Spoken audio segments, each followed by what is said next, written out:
Well, again, pain is it's a spectrum, and patients do not need to be on narcotics. They don't need to have had radiation, other forms of radiation to their osseous metastasis to qualify. They just have to have some symptomatic disease.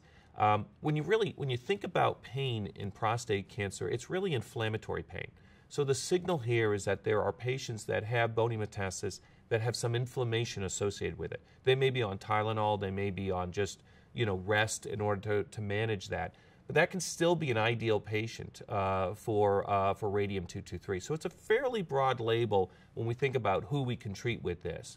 But that is in the label. That is one of the characteristics that we'll be looking for, those patients that have some component of an inflammatory pain associated with their osseous metastasis.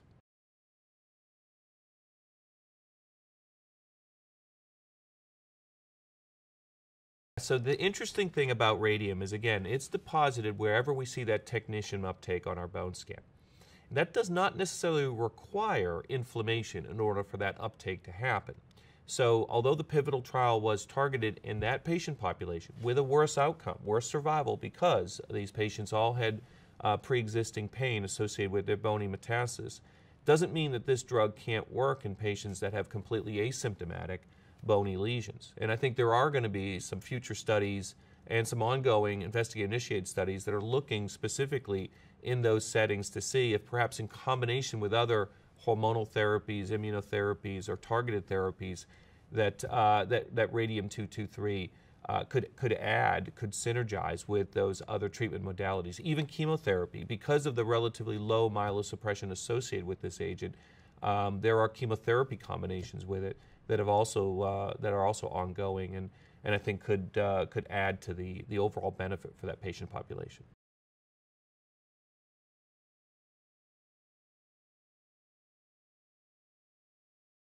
Well, it's getting complicated. We have now a number of therapies, and importantly, a number of different mechanisms of action for these therapies that all prolong survival.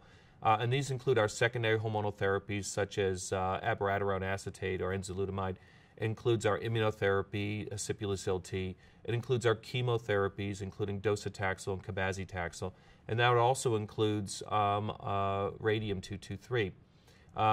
Putting aside for a moment the supportive care measures such as zoledronic acid or denosumab, we've got a list now of 6 therapies that we have potentially to offer patients with. And I think sequence is going to vary, and I think we're going to learn over time how to do that. Importantly, with an estimated median survival for this population is somewhere around 3 years, it may be necessary in some patient populations to do combinations of approaches.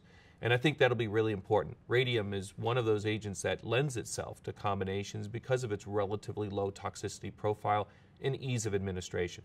So I think in the future we may see combinations of immunotherapy with secondary hormonal therapies, or chemotherapies with secondary hormonal therapies, or Radium-223 and whatnot.